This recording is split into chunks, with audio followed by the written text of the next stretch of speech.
अस्सलामुअलैकुम दोस्तों, कैसे हैं आप सब। उम्मीद करता हूँ सब खैरियत से होंगे।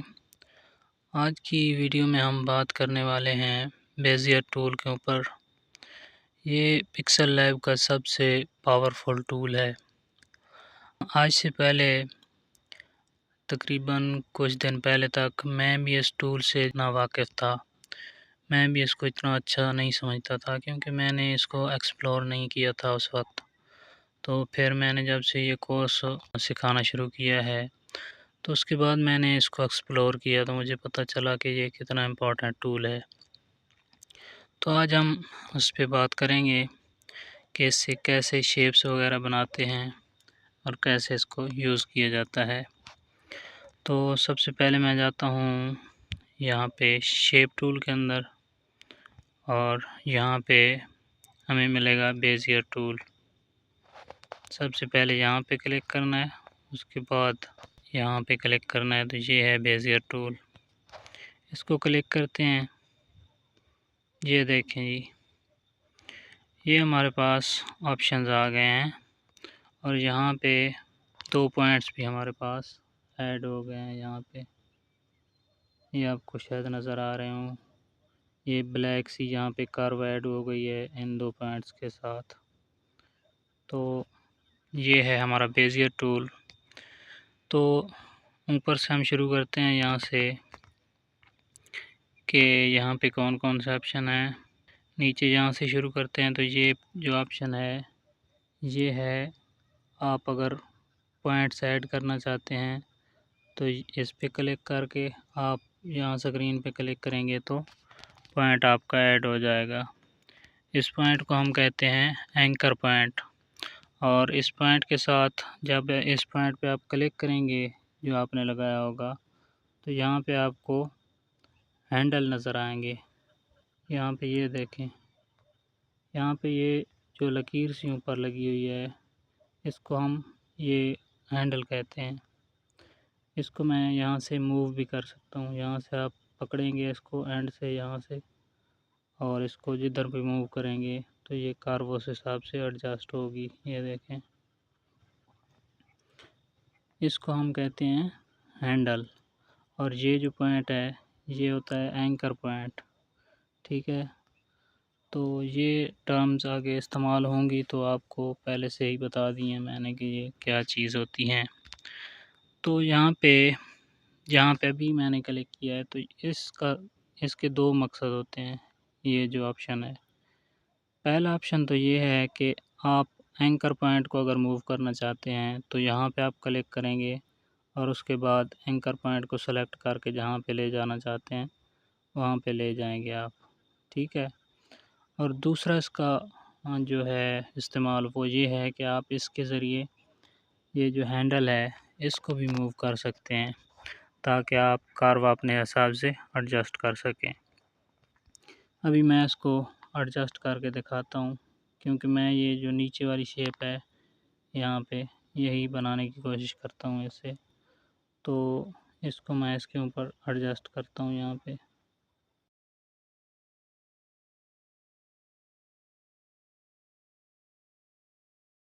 ये तकरीबन यहाँ पे एडजस्ट हो गई है। तो अब मिलाने के लिए हमारे पास शेप बनाने के लिए यानी कि ये 2 पॉइंट मिलेंगे तो फिर एक शेप बनेगी। तो उसके लिए हमारे पास ये वाला ऑप्शन है, इधर मैं क्लिक करूँगा तो ये पॉइंट्स जॉइन हो जाएंगे। ये देखें, ये शेप हमारे पास बन गई है। लेकिन अब भी इसको एडजस्ट करने की ज़रूरत है तो मैं जो है इसका ऊपर वाला हैंडल ये वाला इसको मूव करता हूँ और इधर से इसका नीचे वाला हैंडल मूव करके इसको एडजस्ट करूँगा। तो यहाँ से ऊपर से मैं इसको नीचे लाता हूँ और इधर से जो है इसका ऊपर की जानिब ले जाता हूँ हैंडल में। ये देखें, ये यहाँ पे ये एडजस्ट हो गया है। तो ये हमारे पास एक शेप अब बन गई है। अब इसको हमने फिल करना है। तो फिल करने के लिए हमारे पास ये नीचे कलर आ रहे हैं यहाँ पे। तो यहाँ से मैं कोई कलर सेलेक्ट कर लेता हूँ। फ़र्ज़ करेंगे ये कलर मैंने सेलेक्ट किया, यहाँ से मैंने ओके कर दिया।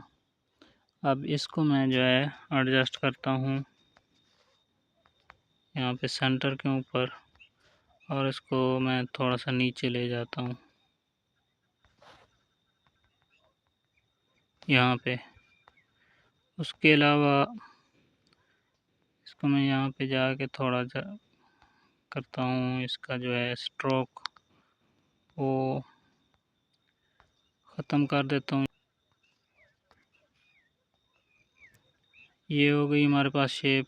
उसके बाद इसी की मैं एक और कॉपी करता हूँ, और कॉपी करके मैं इसको नीचे ले जाता हूँ इसके।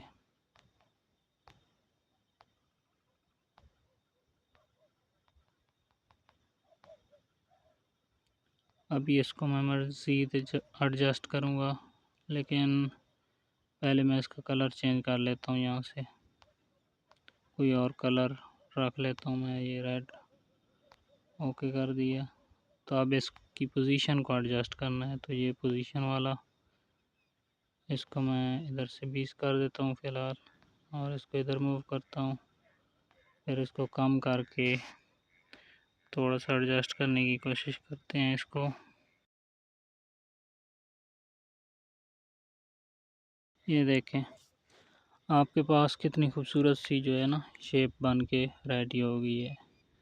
तो इस तरह की जो कस्टम शेप्स हैं उनको बनाने में ये बहुत ही पावरफुल टूल है। तो इसके और भी ऑप्शन यहाँ पे हैं, मैं वो भी आपको बता देता हूँ।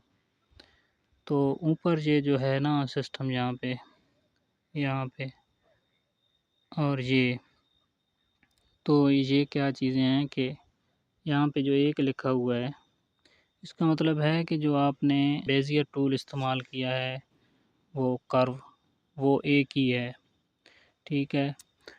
अगर आप एक से ज़्यादा कर्व यहाँ पे लेते हैं, ज़्यादा बार टूल इस्तेमाल करते हैं, तो वो यहाँ पे ऐड होता जाएगा। जैसे मैं यहाँ पे मज़ीद ले लेता हूँ, कॉपी करता हूँ इसी को मैं यहाँ से, तो ये देखें नीचे एक यहाँ पे ऐड हो गया और एक ऊपर यहाँ पे है।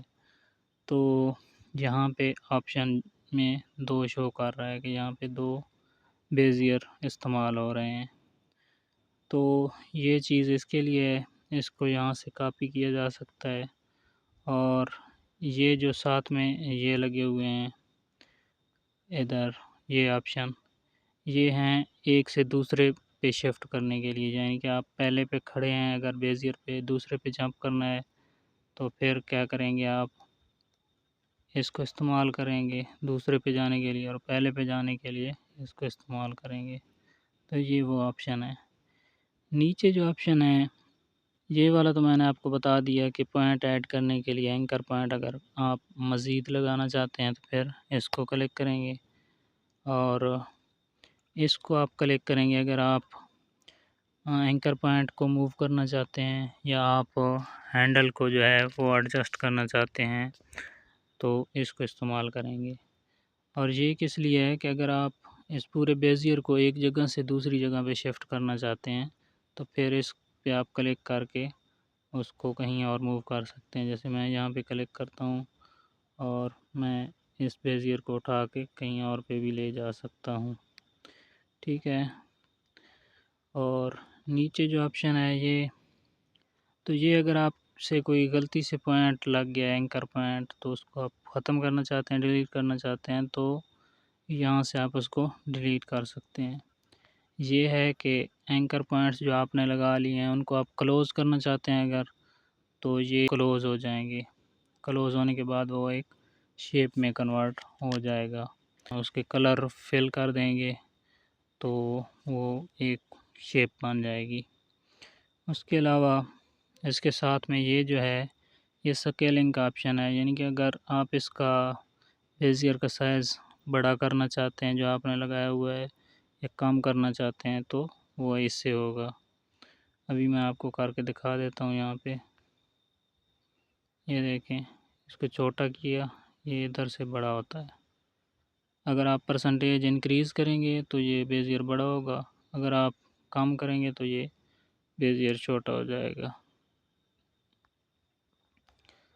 ठीक है। तो इसके अलावा जो ऑप्शन है यहाँ पे वो है रोटेट का ऑप्शन, ये आखिरी, ये रोटेट का ऑप्शन है। इससे आप इसको रोटेट कर सकते हैं। इधर क्लिक करेंगे, यहाँ से आप इसको रोटेट कर पाएंगे एंगल इसका एडजस्ट करके। उसके अलावा नीचे है स्ट्रोक। स्ट्रोक जो होता है, ये इसकी जो इधर लाइन नज़र आ रही है आपको ब्लैक ब्लैक, ये इसका स्ट्रोक है। तो ये अगर आप रखना चाहते हैं तो इसको आप रख सकते हैं, इसका कलर भी चेंज कर सकते हैं। लेकिन अगर आप नहीं रखना चाहते, इसको ख़त्म करना चाहते हैं, तो यहाँ से आप ज़ीरो कर देंगे यहाँ पे, यहाँ से तो ये ख़त्म हो जाएगा।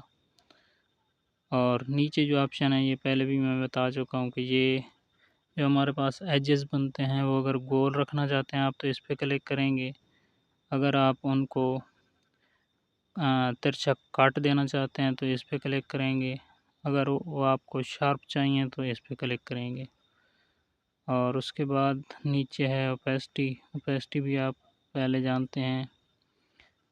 तो ये किस चीज़ की ओपेसिटी है, ये है स्ट्रोक की ओपेसिटी, और नीचे स्ट्रोक का कलर है। ठीक है। जब आप शेप को क्लोज़ कर देंगे, जैसे मैं यहाँ से कर देता हूँ, तो अब यहाँ पे मज़ीद ऊपर ऐड हुआ है, यहाँ पे ये फिल कलर वाला। तो ये क्या है कि ये आप शेप के अंदर कोई अगर कलर या ग्रेडियंट देना चाहते हैं तो वो यहाँ से आप सेलेक्ट करके उसको दे देंगे।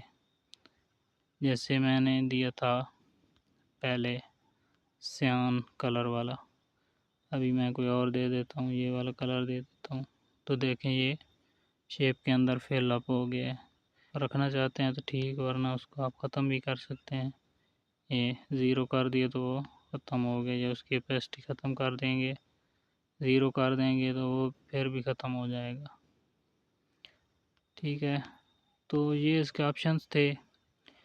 इसके अलावा भी हम इसके ज़रिए शेप्स बनाना सीखेंगे। नेक्स्ट वीडियो के अंदर हम इंशाल्लाह और भी शेप्स इसके थ्रू बनाएंगे। तो हमारे साथ जुड़े रहिए और सीखते रहिए। ये वीडियो जहाँ तक थी, मिलते हैं अगली क्लास के अंदर। तब तक के लिए अपना ख्याल रखिएगा। अल्लाह हाफ़िज़।